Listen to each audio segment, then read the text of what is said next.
All right, welcome back to an Emissaries from the Void Liminal. I'm Tristan. And I'm Ari, and we also are joined by Rosie. Okay. I don't know if that picked up on the microphone, but yeah. But she's here. She's here. Yeah, everybody. The official Emissaries from the Void mascot, because Gadget doesn't scream anymore, so... Not as much. Okay, so before we get into the short film that we watched, Bears Discover Fire, I want to talk about a couple of things. One of them is that we have a Ko-fi page, or coffee, if you prefer, ko-fi.com/emissaries from the void. And if you subscribe, you can hear cutting room floor content from, I think we've got 8 of them uploaded so far. Because Tristan and I talk a lot. We love to talk, and we sometimes go on tangents that don't make the cut for the episode, but we would be remiss if we did not share them with you still. Yeah, there's good stuff in there. I typically try to make the episodes about an hour to an hour and 15 minutes long. And then some of these episodes, we have like up to an extra half hour of content. Yes, or we do a 2-parter like we've done one time. Right. But we try to avoid that because we want each of our episodes to be a contained experience for the most part. You know, we want you to be able to pick up any one of our episodes and listen to it, watch it, and not have to necessarily watch another episode. Yeah. That being said, in addition to our cutting room floor content, that's what's on it right now. And for $5 a month, you can get access to it. And it's, again, you can pay us once, access it, and cancel your subscription. We don't care. Just, you know, we're happy that you dropped by and gave us the attention. Right. And then future plans for uploading things to it coming soon. So just stay tuned for that. I've got some pretty ambitious bonus content ideas. So... yeah, it'll be fun. If you're enjoying the show, if you're getting something out of it, we would appreciate your patronage. And always drop us a line. We're Emissaries from the Void on Blue Sky, and Emissaries from the Void at Outlook.com. And you can always find me at Obscurity on Blue Sky, and Tristan at TB McQueen at Blue Sky. So if you like our content, if you ever want to follow up with us and you're not one of our friends who already has a direct communication line with us, please feel free to use our other communication methods. We love to hear from you. Yeah. So the second thing is there's this podcast that I've been listening to for a while. It is a fantasy story written and narrated by Michael J. Patrick, and it's called Bird for a Heart. And I really enjoyed it, and I reached out to him, and we came to an agreement to like swap ad spots, basically. So at the end of the past couple episodes, I've put an ad spot at the very end after the like outro. But I wanted to address it here just because I want to like give my like personal take on it. This is a really well-written story. It's about a girl, Tula Patek, whose heart has been literally stolen and replaced with an enchanted bird. It was stolen by a wizard who has lived for thousands of years. Like he made himself immortal, and at this point he regrets it. And the only way for him to die is to destroy the entire world. So he's on a quest to like destroy the pillars holding up existence, like holding back the kind of cosmic horror forces from devouring the world. Sounds pretty fucking metal. And honestly, like low-key, I've been adding it to my list to actually give a little gander to that, and I think that you all should too, because if you're anything like me with my particular tastes, that's exactly your wheelhouse, and you should check it out for sure. Yeah. All right, so let's talk about bears. I mean, if we have to. I've met a couple of them in my time. Yeah. Oh, you mean the animal? I'm sorry. Let me I downloaded the wrong movie. Jesus.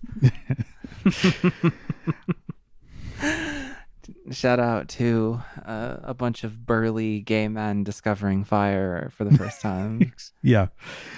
Okay, so this is a short film. You can watch it for free on YouTube.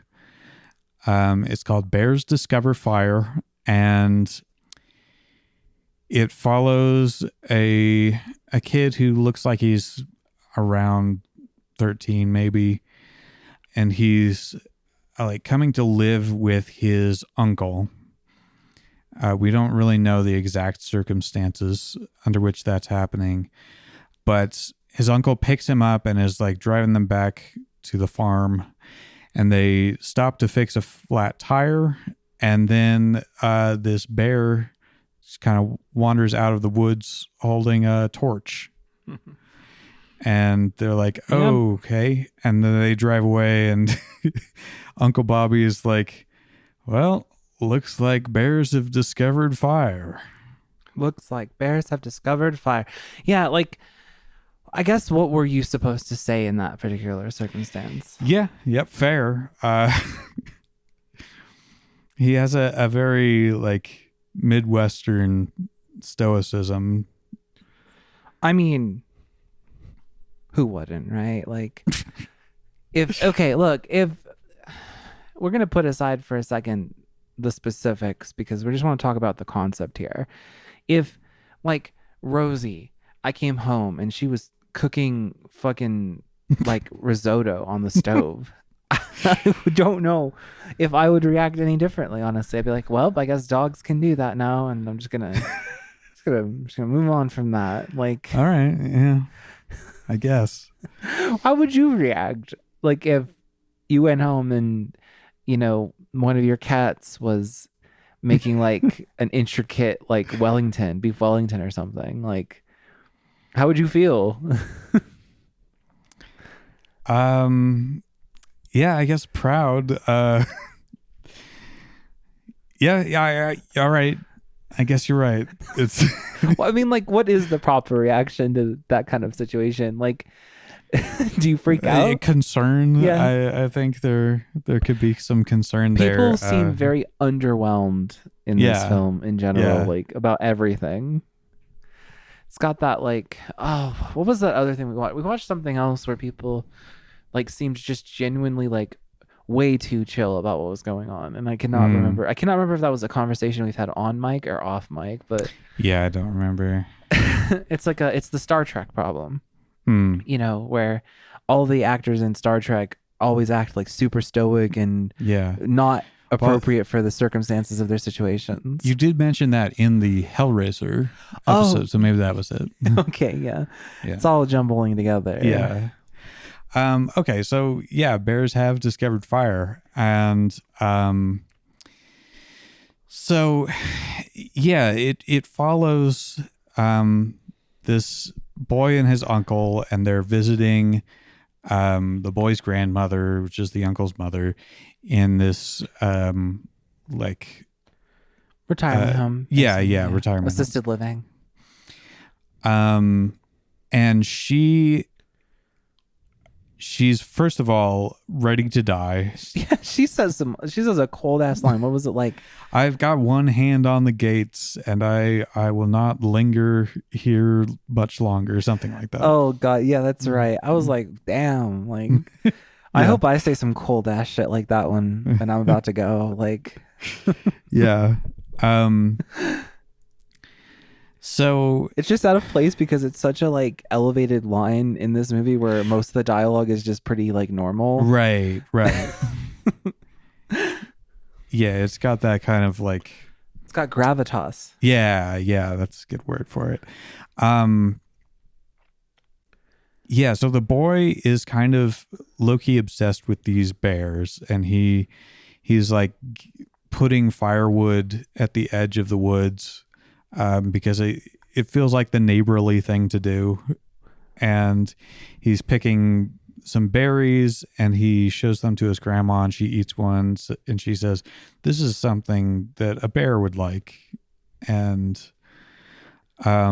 we get a line in the background about, like, an invasive species of berries. as well. Like Oh, really? it's I didn't very notice blink and you that. miss it. Like when they're first at the retirement home and the TV's going on and talking about the bear situation, Hmm. we're like the film, it does this thing where it keeps like going back and forth between focusing on the uncle's conversation with the nurses and then the TV, and the Right. TV mentions like something about invasive species of berries, and then the berries keep coming up, so it's like this Okay. invasive plant is what has elevated the bears. Yeah, yeah. Which moves this a little bit closer to Color Out of Space. Yeah, yeah, similar things. I definitely got a similar environmental message from it. Like, obviously, it's much shorter, so Right. it's left a little bit more vague. But these berries are something bears can eat. But then later on, another character says, like, well, you can't eat these, and so it's like, it's not for humans. It's for bears. It's elevating the bears, but maybe it's not good for humans to eat them. Yeah. Um. Yeah. Like a ranger.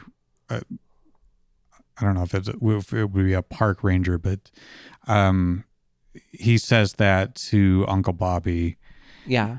and then Uncle Bobby says, "Unless you're a bear," And then he eats one and then he anyway. eats one. Yeah. So Yeah. maybe he's a bear. Maybe he's a bear. Maybe bears are the next step in our evolution in some way. Maybe the bears were the friends we made along the way. Exactly. I yeah. mean, look, getting a bunch of bears together and having a nice fire pit, I'd be the token lesbian. It's fine. Like, Yeah, yeah. So I'm outdoorsy. It's fine. I'll fit in.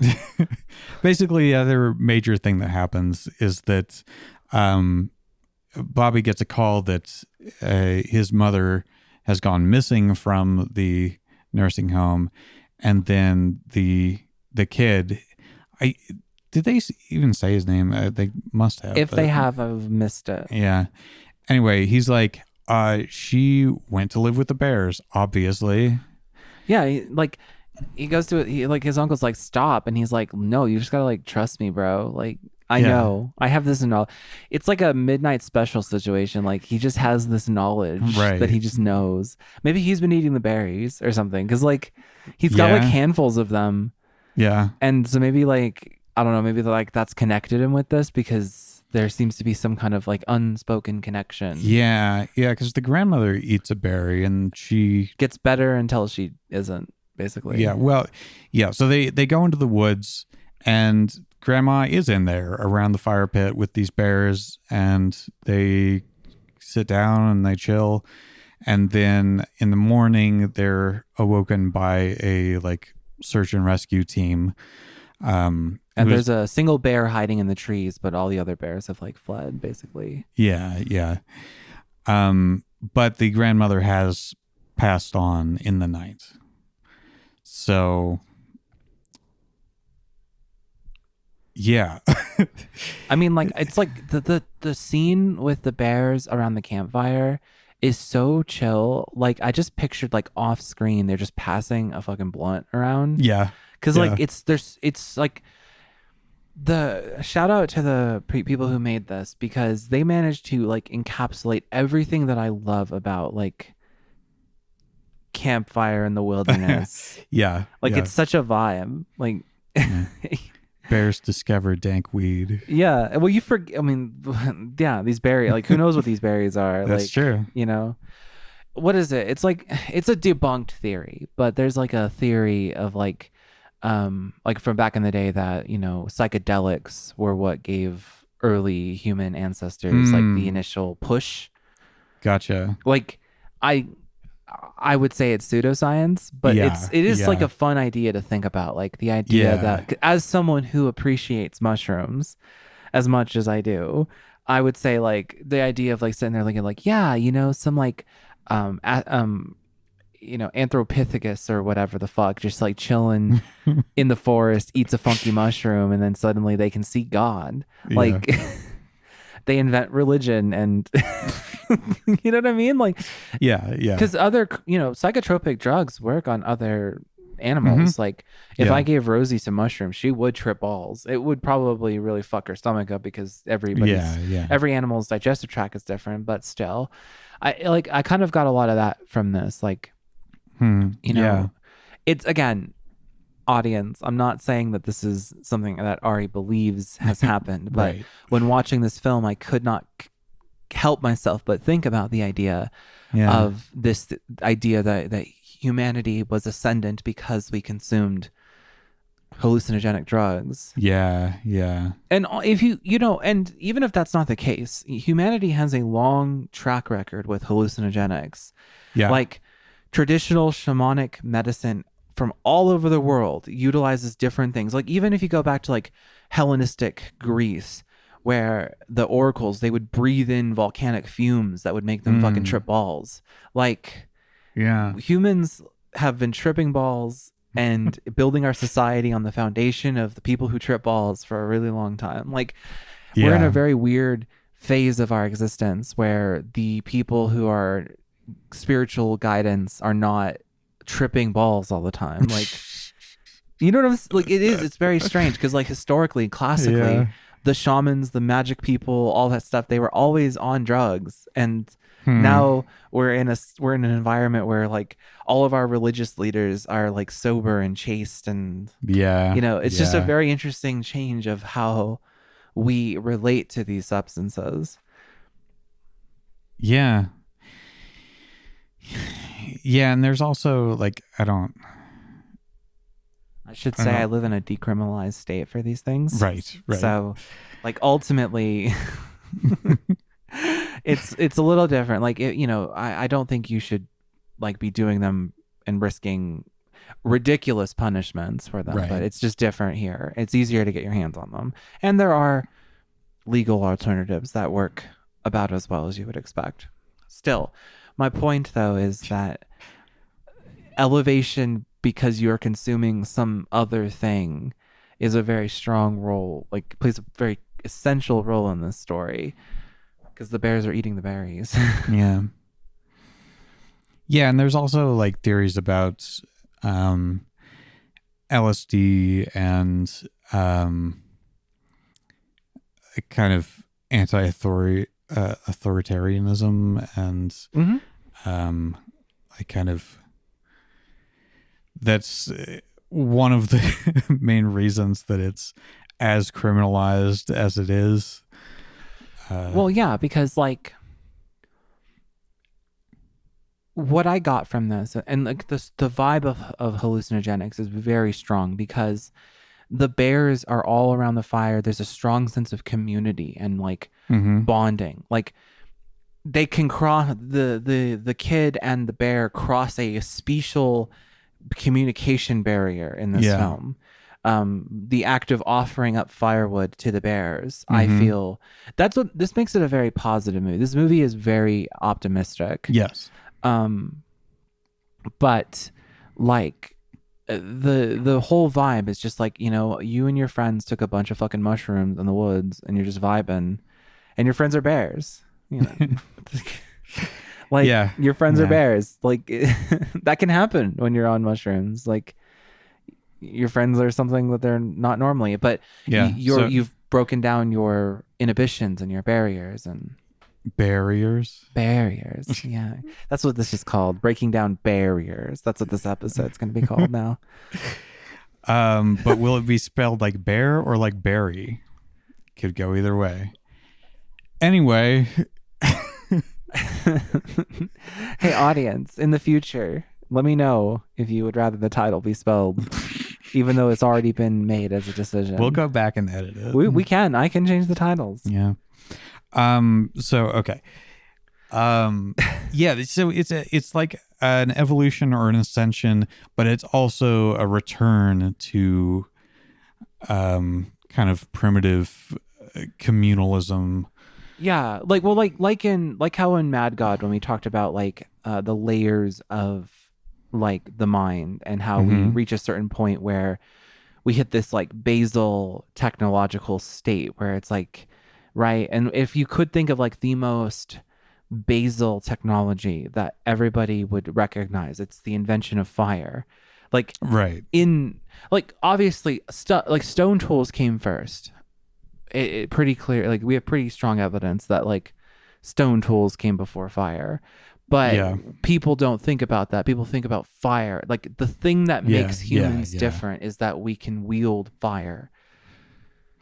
Right. That's why we have the Prometheus myth. And, yeah, exactly. Like fire, the ability to manipulate fire makes us able to do so much that like other sophons that use tools can do a lot. But if you had one thing that makes humans special, it is that we wield fire in a way that other creatures don't yet. But that's what this film is talking about. Like, okay, so that thing makes humans special. Well, what happens when it doesn't anymore? Yeah.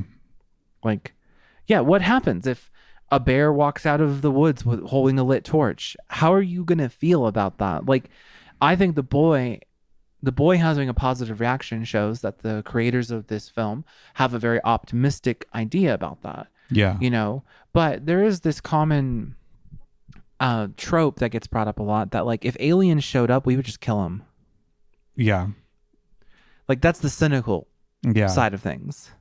Like, because we have historically not treated each other very well. Right. When we have reached each other. So how like if we can't even get over the fact that some people have a different skin color than other people, right? How are we supposed to like handle bears making campfires?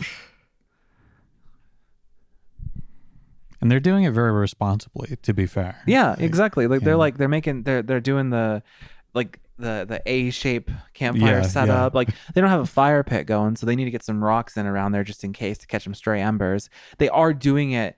And they didn't really clear out the like leaves on the dry leaves on the ground, so it is actually a serious fire hazard. The park rangers are right to be concerned at the end of this film. Right.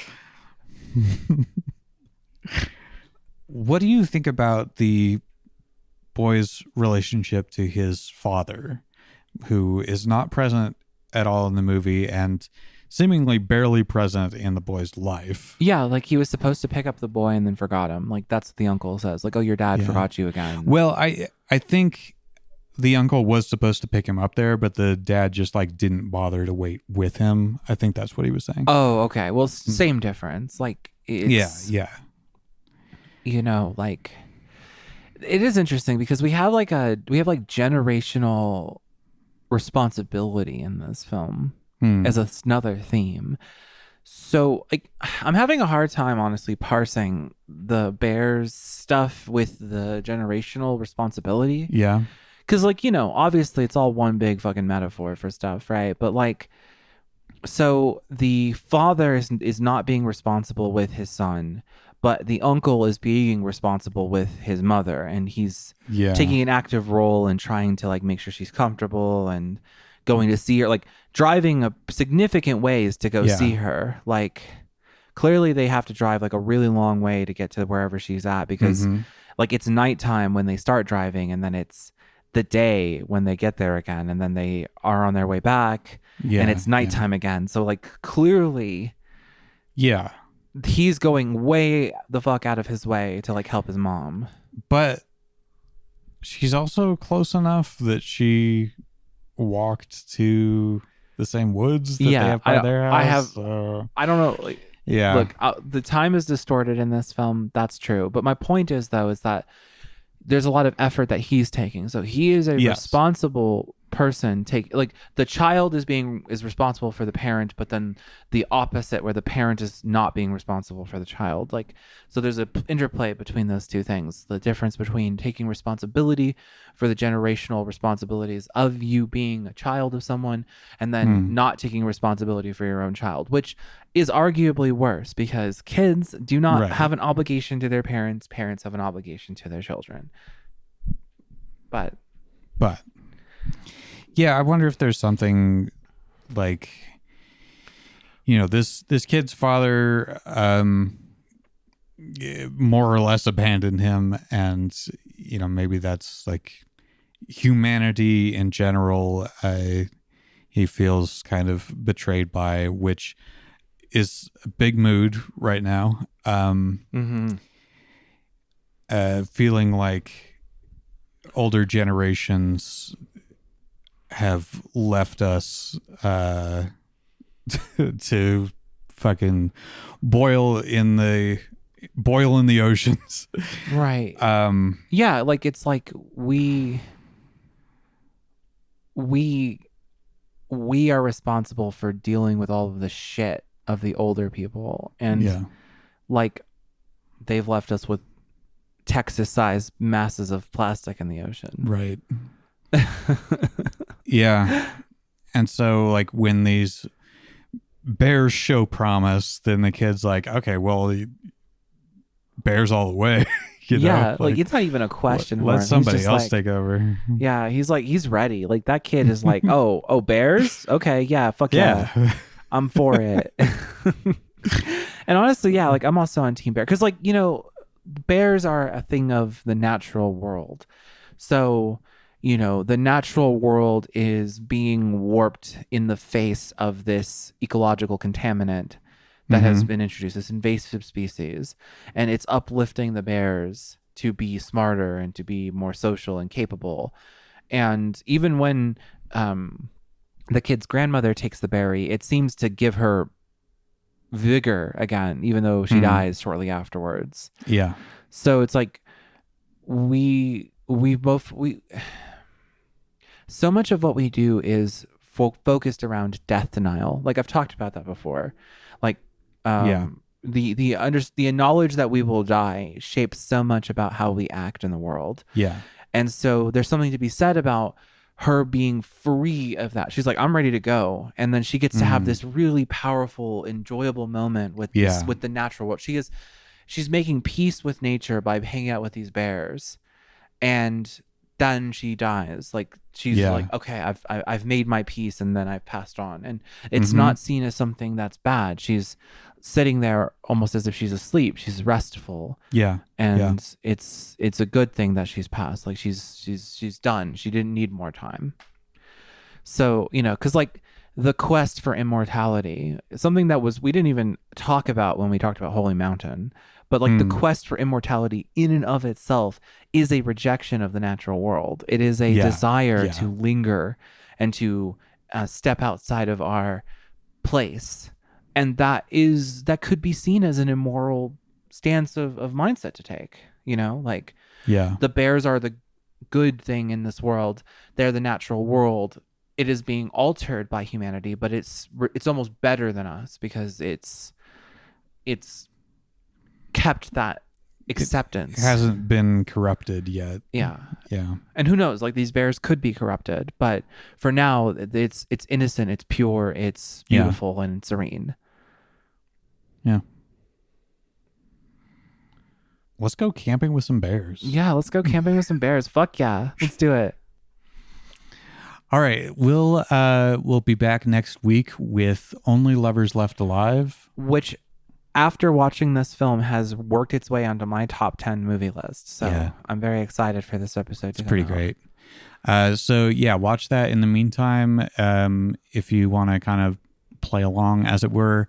Would you like to play along at home? It is a vampire movie, but it's extremely chill. Yeah. You described it as a vibes movie. Yeah. Mood movie. Yeah. Right. I feel like we don't even need any particular content warnings. Like there's blood, obviously, it's a vampire movie, but like the blood is taken in a very like we don't see them taking blood out of people. It's always like poured into a cup, or you see the aftermath. It's a really chill film. Yeah. All right. See you later. Bye.